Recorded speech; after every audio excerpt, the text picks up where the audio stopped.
They were already saying he would freeze before Christmas, and the man was building his house down into the ground instead of up out of it. In the summer of 1887, in a hard little settlement called Sable Butte out on the high Montana plains, Elias Ward spent the warm months digging. Not a well, though he had dug plenty of those in his time. Not a cellar, though it looked like one at the start.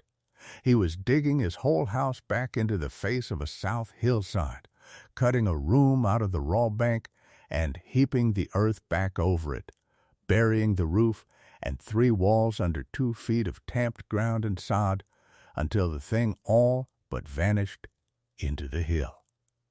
The whole butte laughed. Winter was coming the way it always came to that country, mean and early and long, and every other man for 20 miles was raising a proud tall cabin up on the open bench where a house belonged. And here was Elias Ward crawling into a hole in a bank like a badger. He would be a frozen corpse by the first hard blow, they said, walled up in his own grave with the dirt already thrown over him. What none of them knew, and what the killing winter would teach them, was that Elias Ward had read the cold better than any man in Sable Butte, and had built against it the one thing that would hold. He had come to that country the way a lot of men came, carrying more grief than goods. Elias Ward had been a well digger, and in the lean seasons, a grave sexton back in the settled country to the east, a lean, weathered, close-mouthed man who worked in the ground for his bread and knew it better than most men ever bothered to. He had come west with a wife and a small stake and a plan to farm the good Montana bottom, and for 2 years it had gone well enough. Then the winter befall. The fever came through the settlement and took his wife in the space of a week, and something in Elias Ward went quiet that did not come back loud again. That spring the man who held the note on his bottom ground called it, the way men did when a widower's luck turned and his hands were slow with mourning, and Elias Ward found himself 40 years old with a bad shoulder, a small poke of what he could salvage, and no place in particular to be. He filed on a narrow strip of hillside above Sable Butte because it was cheap and it was steep and nobody else wanted it, and he came on to it in May with a wagon, a mule, a chest of picks and shovels, and a way of thinking about the ground that no other man in the draw would ever have guessed. For Elias Ward had spent his whole working life in the earth, and he had learned there the one plain fact that the whole of his strange house would be built upon, which is that the ground a few feet down does not know it is winter. A well-digger learns it in his bones. Up on top the world burns in July and freezes in January. 40 degrees of swing between noon and dark, and 100 degrees between summer and the deep of winter, but go down 6 feet, 8 feet, 10, and all of that quiets and studies until, past a certain depth, the earth simply holds one mild, even temperature the whole year around, neither hot nor cold, the same in a blizzard as in a drought. He had dug wells in August where the cold breathed up out of the shaft like a cellar, and cleaned them in January where the ground at the bottom was soft and unfrozen while the surface lay locked under 2 feet of frost. The frost itself, he knew, only ever reached down so far and no farther. Below that line, the ground never froze at all. Most men who worked the earth felt that steadiness and thought nothing of it. Elias Ward had felt it and thought a great deal. The idea was simple to say and hard to believe, and it was this. A cabin raised up proud on the open bench was a box of thin wood standing naked in the wind, with nothing between the man inside and the killing cold but a wall of logs and whatever fire he could keep roaring day and night. The cold came at such a house from every side at once, from above and below and all around, and clawed the heat out through the walls as fast as the fire could make it. And the moment the fire died, the cold poured in, and the house was as bitter as the night. But a house dug back into the ground was a different thing entirely. Wrap a room in the deep earth, Elias reasoned, bury its back and its sides and its roof in the hill where the frost could never reach the walls, and the ground itself would stand guard. The mild, unfreezing earth pressed close on every buried side would never let the walls go truly cold. The frost would gnaw at the 2 feet of covering soil and spend itself there and never touch the room within. He would not be trying to hold a fire's heat against the whole weight of a Montana winter with nothing but a plank between. He would let the patient ground do the greater part of the work, holding the deep cold off, and a small fire would only need to warm the rest. Where other men would burn cord after cord fighting the cold fresh on 6 exposed sides, Elias Ward meant to bury 5 of them in the one part of the world that never froze, and defend only the 6th. It was, though he had never heard the words and never would, an earth-sheltered house, and he set out that May to dig one into the hill. He began, to the town's great amusement, by attacking the hillside itself. The south face of his strip was a steep, raw bank of clay and prairie sod, and Elias went at it with pick and shovel and mule and slip scraper, cutting a great square room straight back into the hill, deeper than a cellar and squared like a chamber, the spoil piled in a growing brown mountain beside him. When a neighbor rode up and asked him, not unkindly, why in the world he did not just build up on the flat like a Christian, Elias said only that the flat had nothing to keep the cold off it, and the hill did, which was true. And the neighbor rode off shaking his head at a man who thought a hole was warmer than a house. All through June and into July, Elias Ward dug. He squared the back wall and the 2 side walls out of the living bank so the earth stood close against them on 3 sides. He cut the floor down level and true, and he faced the raw earthen walls where he had to with stone and heavy timber to hold the ground back, but he left the earth itself pressing close behind, because the earth was the whole point. His hole grew into a room, and the room grew snug and square and deep in the hill, and the laughter grew with it. The work of it was brutal, and it made the mockery worse, because from the road it looked like nothing but a lean man burying himself alive, one shovelful at a time. Cutting a room back into a clay bank by hand is the labor of moving a small hill. And Elias did it in the broad heat of the summer, the sweat-cutting channels in the dust on his face, the mule straining at the slip scraper, the spoil pile beside him rising day by day like a fresh-turned grave heaped 10 times over. He wore the skin off his hands and built it back into callus. He favored the bad shoulder and wrapped it and dug anyway. And all the while the good level building ground lay right there on the bench above him, flat and easy and open to the light, the ground every other man raised his house on, and Elias Ward turned his back on it every day to burrow deeper into a hillside. A man who rode by once asked him whether he did not fear the whole hill coming down on him some night and burying him for good. And Elias said that a well-digger who timbered his work honest did not get buried, and that he would rather have the hill over his head in January than the wind, and the man rode off having understood not one word of it. That was the shape of the whole summer. Elias Ward knew exactly why he dug down instead of building up, and there was not another soul in the butte who could have told you. The laughter had a leader, and his name was Deacon Pruitt. Pruitt was a rancher, a prosperous, upright, loud-voiced man who held the best open bench ground on the butte, sat foremost in the little church on Sundays, and liked everyone to know that his prosperity was the plain reward of a sensible man doing things the sensible way.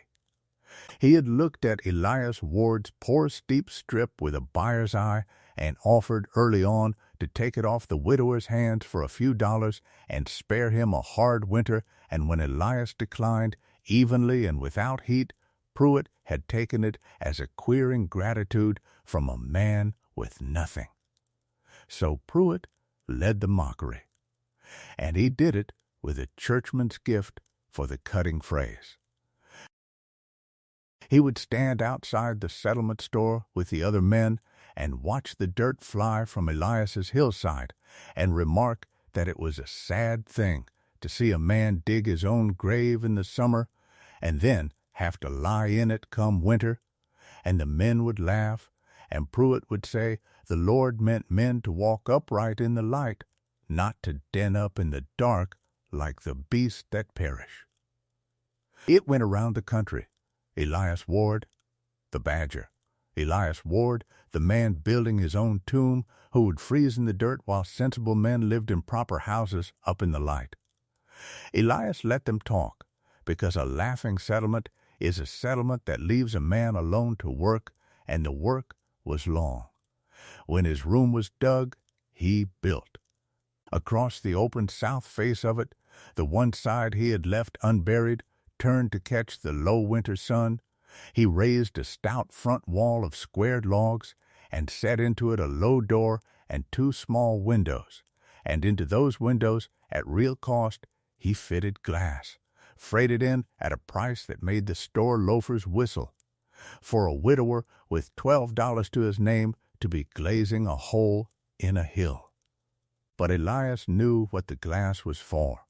The low winter sun, he knew, swings across the southern sky and pours straight in at a south-facing front all through the short, cold days, and the glass would let that free warmth in, and the room would catch it, and the deep earth all around would hold it.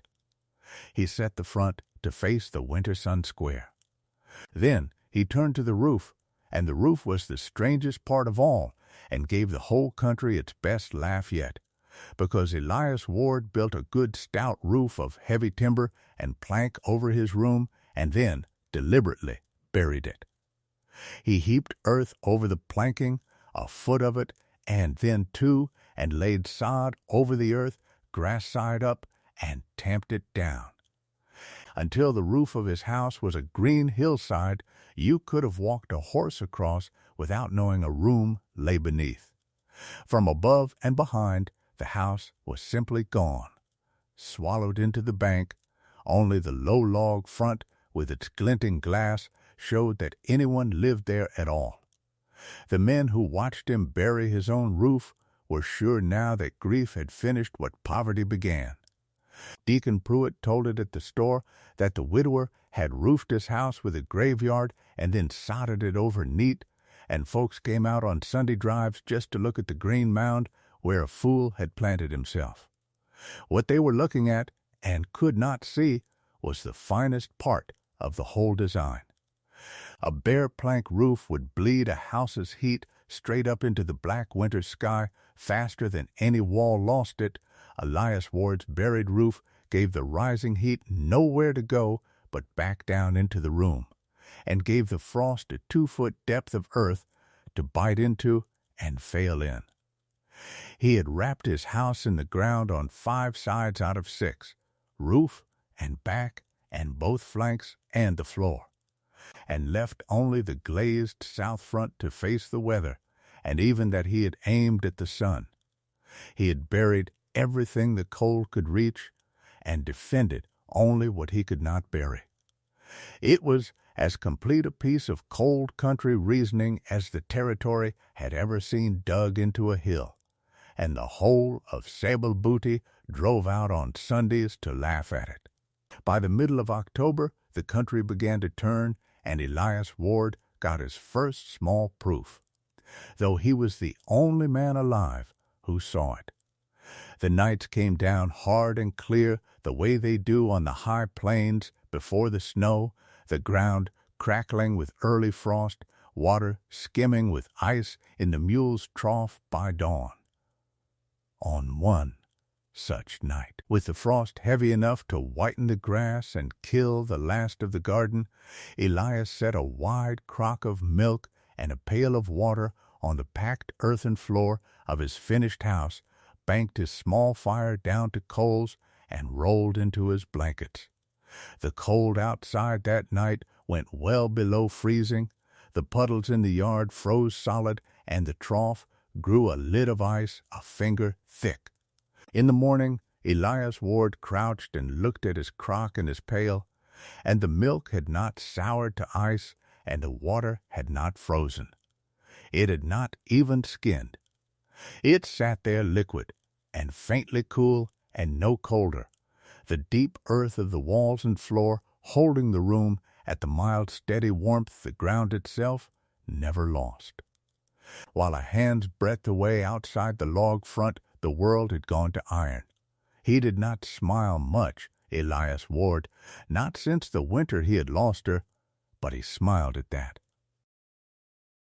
The ground was doing exactly what he had spent his whole life watching it do. The room was mild. The water had not frozen. It was working. There is a particular loneliness in being the only man in a country who believes a true thing, and Elias Ward had lived in it all that summer and lived in it still, doubled now by the other loneliness he carried.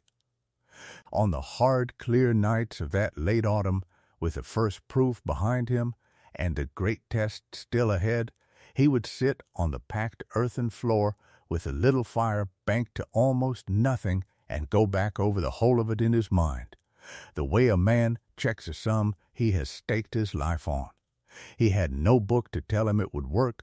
There was no book for what he had built, not out here. He had only what he had felt with his own hands in 100 wells and 100 graves, the plain remembered fact of the ground that would not freeze. And on the cold nights, that fact was the only voice in the whole of Sable Butte that agreed with him. Everyone he could see or speak to believed the loud and obvious thing, that a man lives in a house up in the light and keeps a great fire going, and Elias Ward had denned himself in a hole. The quiet thing, the thing about the deep warm ground and the buried walls and the sun coming in low at the glass, only he believed. He had decided a long time before which of the two he would trust when they disagreed, and he trusted it now. And he put another small stick on the coals and slept warm while the frost cracked the ground outside.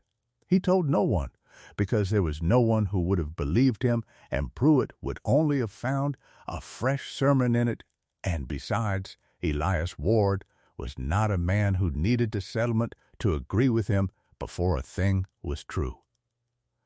He laid in what little wood he could get, a modest rank of it along the log front wall, enough to bank a small study fire, nothing like the great cords the other men were splitting against the season, for his whole design was built to run on almost no fuel, and he knew it. He fitted his low door tight and hung a heavy hide across it against the draft. He brought his mule into a lean-to he had cut back into the bank beside the house, so it, too, might share the ground's mild warmth, and he took in a shaggy stray dog that had attached itself to him over the summer, and he settled in to wait for the winter he had spent 6 months getting ready for. The butte settled in, too, its woodpiles high, its opinion of Elias Ward fixed. He was the widower on the hillside who had dug his own grave and roofed it with sod and glazed a hole in a bank and cut almost no wood, and when the first killing cold came, they expected, in the way people expect such things, without quite wishing them, to find him frozen in the dirt. The first killing cold came in the last week of November, and it did not come alone. It came as the front edge of the worst winter that country had seen in the memory of anyone living in it, A winter men in Montana would still be measuring other winters against 40 years on. It began with a wind out of the northwest that stripped the last leaves and dropped the temperature 50 degrees between noon and dark, and then it began to snow, and the snow did not stop. For 9 days the blizzard held the territory in its fist. The wind blew without pause, packing the snow into drifts that swallowed fences and buried the low sheds and cut Sable Butte off from the railhead and from the next settlement and from everything but its own hard endurance. Cattle drifted before the wind and died against the drift lines by the score. A freight road that ran within a mile of the butte vanished under the snow as if it had never been. The thermometer nailed to the wall of the settlement store, which the storekeeper watched with a kind of horror, fell and did not come back. It passed 20 below, it passed 30 below, it passed 40. On the 5th day of the storm. In the blue dark of a morning, when the wind seemed to reach down into the marrow of the world, the storekeeper wiped the frost from the glass and read it at 51 degrees below zero, and he had never in his life seen it there. And he did not tell the few who were about, because he did not think a number like that would help anyone bear it. 51 below. At such a cold, the ordinary rules of a frontier winter stopped applying, and a new and merciless arithmetic took over. Breath froze in a man's beard the instant it left him. Green wood would scarcely catch, and dry wood burned with a thin, hurrying flame that seemed to give no heat at all against a cold that vast. The men of Sable Butte, who had built their proud houses up on the open bench like sensible men, found now what sensible men found in a winter like that one, that a single stove fighting 51 below through a single wall of logs is a losing fight. That the cold comes at a house from every side at once and pours down through the roof and up through the floor faster than any man can throw wood at it. That the wind on the exposed bench stripped the heat from their walls as fast as the fire could make it. They kept their fires roaring and wore their coats indoors and watched their great wood piles shrink with a growing private fear. And the storm did not stop, and the thermometer did not rise, and the wood burned down. On the poor steep hillside above the butte, in the green sodded mound the whole country had laughed at, Elias Ward was warm. He was not roasting, the little buried room was not hot, but it was warm, steadily and quietly and unmistakably warm. And it stayed warm through the first day of the storm, and the second and the third with almost no fire at all. For the deep earth wrapped close around 5 sides of that room was doing precisely the work he had built it to do. The frost bit down into the 2 feet of soil and sod over the roof and stopped there. It gnawed at the ground banked against the back and the flanks and got no farther.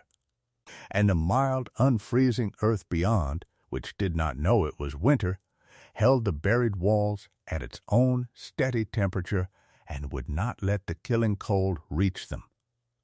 The wind that stripped the bench houses bare could find nothing of Elias's house to strip. There was only the low log front, aimed at the sun and sheltered under the shoulder of the hill.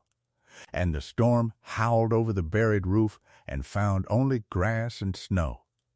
He kept a small fire banked low against the front wall, feeding it a stick now and then, and it warmed the one exposed side and dried the air, and the buried earth did all the rest. He burned in a day what the men below burned in an hour, and the patient, unfreezing ground kept the frost off the walls of his house as steadily on the 3rd day of the storm as it had on the 1st.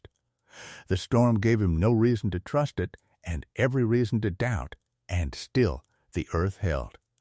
The wind found the exposed hillside and threw itself at the low log front without pause. A solid pouring roar that went on so long The ear stopped hearing it as sound and began to feel it as pressure, and the snow drove so hard against the mounded roof that it packed the sod over with a deep white blanket that only buried the room the warmer. Elias Ward went out twice a day into that killing white to see to his mule and to break the drift back from his low door. And each time the cold took the breath out of him like a blow and drove him back in within minutes, and each time he came back down into a room that was simply, quietly warm, the deep earth holding the frost off as steadily on the fourth day as it had on the first. He did not have to feed the fire the way the men below were feeding theirs. He fed it a stick when he thought of it, more from habit than need, and the ground beneath and behind and above him did the true work, holding at its mild, steady temperature while the world outside went to a cold no fire could have beaten in the open. He lay down at night with the dog against him and the storm screaming a few feet away through 2 feet of earth and sod, and he was warm. And the wind could not get at the warmth, and hour after hour, day after day, the buried house did not fail. He had a thermometer of his own, a small one he had carried out from the east and hung by the door, and on the 5th morning of the storm, the morning the store glass read 51 below, Elias Ward rose in the blue dark and stirred his little fire and looked at it. The needle inside his buried house stood at 39 degrees above zero. 39. Not warm as a summer parlor is warm, but warm as a root cellar is warm, warm as the deep ground itself is warm. Warm enough that the milk in his crock stood sweet and liquid, and his hands were sure, and his dog slept stretched flat on the earthen floor with no thought of cold at all.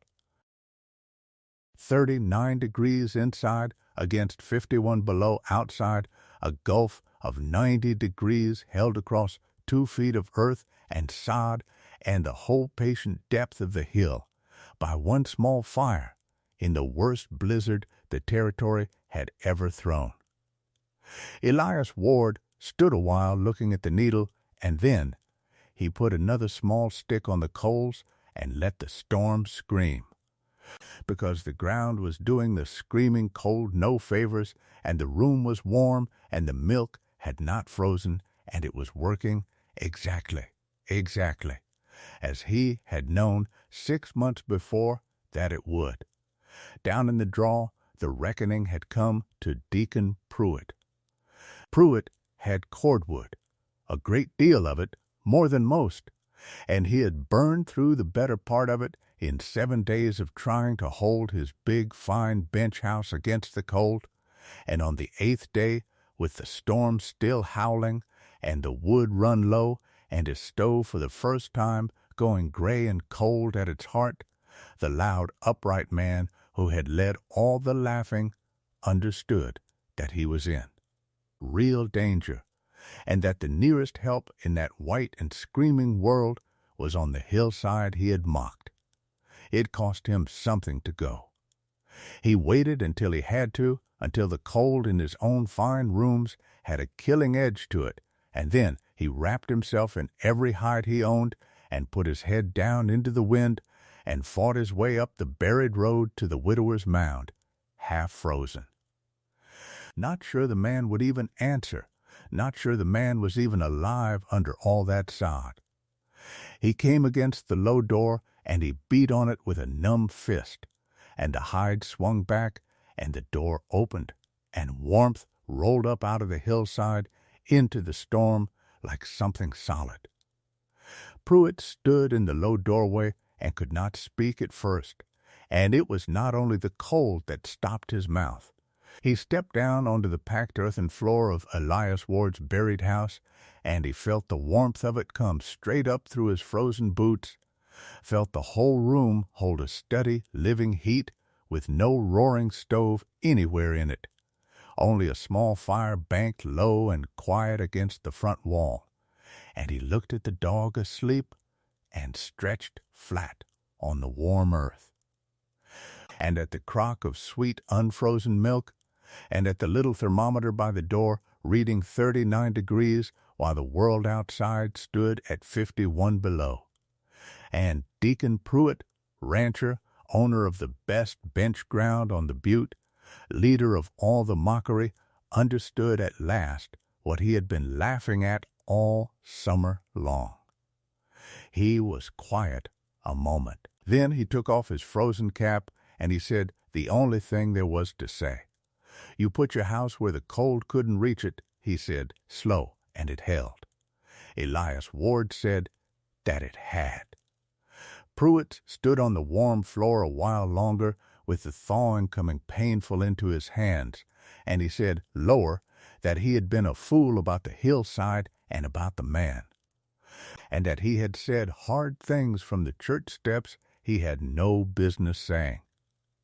Elias Ward, who had no more gloating in him than he had left of grief to spare, only told him to shut the door, and to sit by the fire, and to stop letting the warm out.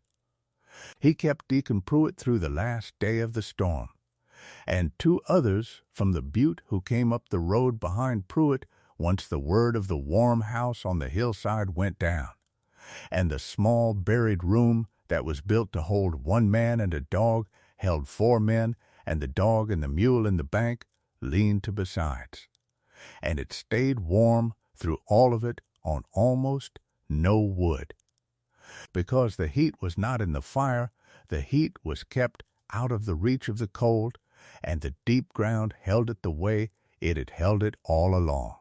When the wind finally broke on the 10th day, and the sun came up hard and blinding over a white and ruined country, the men who climbed out of Elias Ward's hillside walked out warm and whole into a Butte that had lost cattle and sheds and very nearly some of its people, and they did not laugh about the grave in the hill any more. Deacon Pruitt least of all.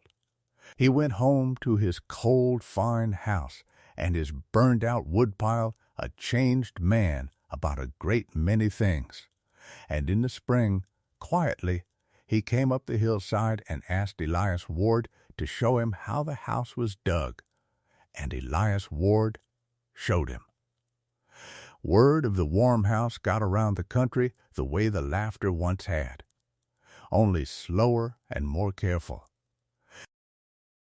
Men rode over that next summer to see the buried room and the sodded roof and the low glazed front aimed at the sun, and Elias Ward, who had never much minded being laughed at, did not much mind being asked either, and he showed them the earth banked close on 5 sides, and the 2 feet of sod over the roof, and the glass set square to the winter light.